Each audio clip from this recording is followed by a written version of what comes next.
Okay, Jay, are you there? I'm right here, Kisha. Ready to jump in. Let's get into the flow. Whether it's belly fat or brainstorming, I'm here for it. What's next on your mind? Well, episode 13, Belly Fat After 40, the hormone truth no one told you. Oh, that's a great one. We're tackling the real reasons behind what's happening in midlife. Let's break it down so people really feel seen and know it's not their fault. All right, here we go. Well, hello, everyone, and welcome to Women Over 40 Losing Weight. I'm your host, Dr. Kisha Pickford, a nurse practitioner and holistic nutrition weight loss coach. And I'm your guide on this midlife wellness journey. This podcast is for women in their 40s, 50s, and beyond who are tired of dieting, tired of starting over, and ready for a sustainable approach to weight loss that actually works with their bodies and not against it. If that sounds like you, well, you're in the right place.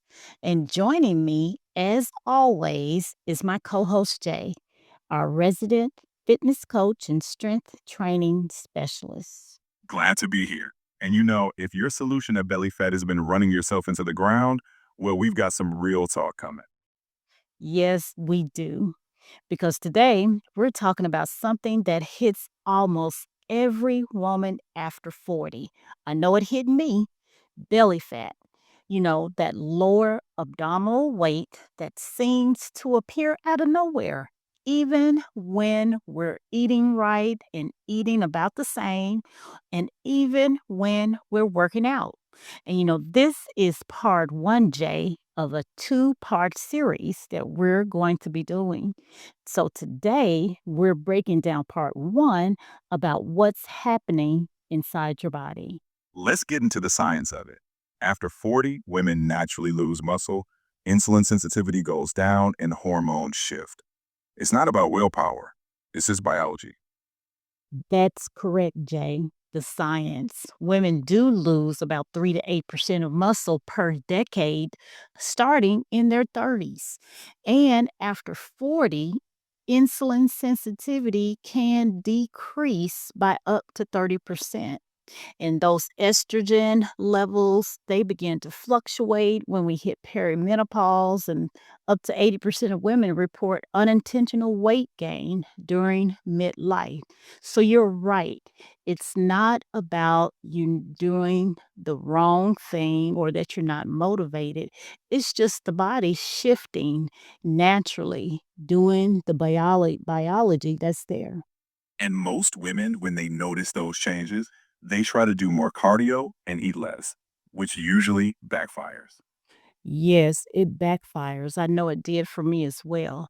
So let's break down the four major hormone players behind midlife belly fat, because the hormones, they're the ones that's causing all of these issues, all of these problems with our abdominal or our belly fat. First up is estrogen. When it's stable, fat is stored more evenly. But when estrogen declines in perimenopause, fat shifts to the abdomen. It's not laziness, it's redistribution. Yes, estrogen, that's a main player. And it isn't just a female hormone. Like you said, it influences a lot. Fat is stored in places where we definitely don't want it, especially the abdomen or the belly. It controls insulin sensitivity. It controls our mood, our sleep, and inflammation. But, when it's stable, women, we tend to store fat more evenly throughout the body and not just around the belly. But once estrogen drops, that's when the fat shifts toward the belly. So if you've never had belly fat before, this is often why. Yes, this is often why insulin declines mostly during perimenopause, and the fat storage redistributes itself around the abdomen. And that's why we never tend to get rid of belly fat, and why it becomes so sudden for us to look up and see it's there. This isn't about us not, like we said, it's not about not doing what you're supposed to. It's about the estrogen signaling change. And that brings relief to a lot of women once they know it's not laziness, it's their body adapting. So let's talk about the next hormone, insulin. Yes, next is insulin. It's a big contributor to belly fat as well. Insulin is your blood sugar hormone. Its job is to move glucose from your bloodstream into your cells for energy. And after 40, many women experience decreased insulin sensitivity. And when your body doesn't respond to insulin as well, blood sugar stays higher. And fat storage, especially around the belly, increases. That's why old eating habits don't work the same. No, old eating habits do not work the same. And this high storage of blood sugar staying elevated all the time does contribute to the fat storage. And over time, this can lead to insulin resistance, prediabetes, and metabolic syndrome. And this is why eating like you did at 28, it doesn't work the same as when you're 48. And that's where strength training comes in. Muscle improves insulin sensitivity. But don't worry, we'll dive deeper on how to train in part two. Yes, part two, that's when your expertise is going to be needed. Because I always say movement. I'm not an exercise professional or an exercise specialist, but I do encourage my clients to move.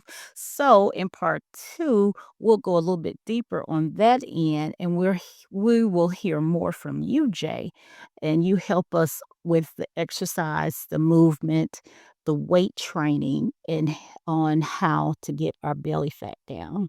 A- Absolutely. But before that, we've got to talk about cortisol, our stress hormone.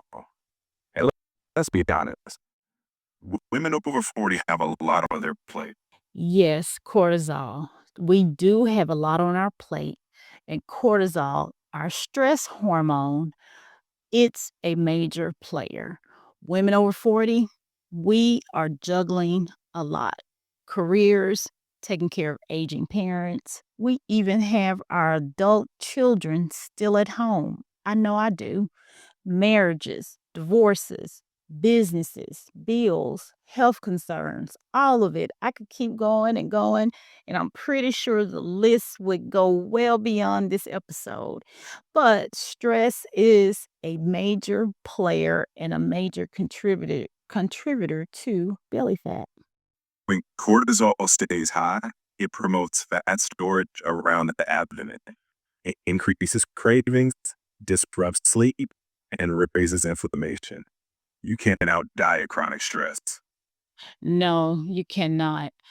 Chronic stress, which all of those roles and all of those titles that I just called off, it contributes to chronic stress and it keeps the cortisol levels high. And when it increases, our cravings increase. We don't sleep well. The inflammation is on 10.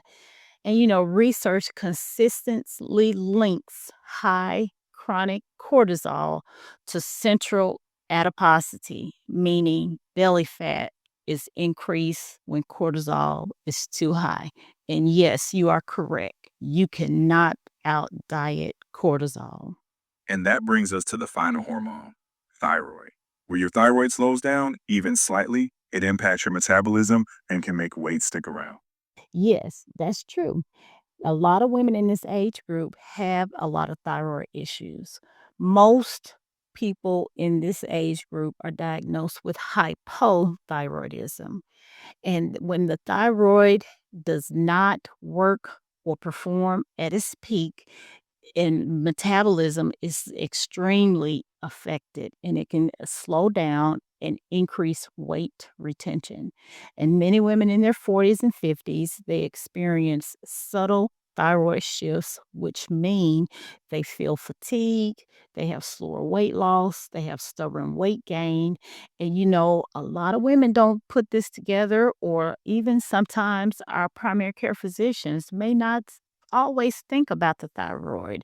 And for years, sometimes it goes unnoticed and not detected before it's finally discovered that the thyroid is the cause or the problem. So if someone feels like their energy and weight just shifted overnight, it could very well be subtle thyroid changes.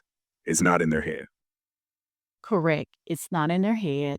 And please, why physicians or primary care providers don't figure it out is, often we don't communicate a lot of our symptoms to our primary care people. We feel it may be due to doing too much, having too many roles, having too much responsibility. But even with that going on, just always let your primary care know so that they can always check those levels as well or add that onto the list of things to check when you're having physical exams. That's a great reminder. Now let's bring this home with a story. I remember you had a client, Lisa, right? Who faced all these hormone hurdles. Yeah, let me tell you about Lisa. She was one of my clients not too long ago. And, Lisa, she's 47-year-old lady. And she said to me, eating less than I have before, than I ever have. I'm doing cardio 5 days a week, and my stomach is just getting bigger. She thought she was failing. She thought she was just not doing it right. And that's when we began to slow things down and try to help her the best we could or that we did to get so she could get it together. And what you found was she was under eating protein, overdoing cardio, sleeping just 5 hours a night, and under constant stress. Once you adjusted her plans to support her hormones, things changed.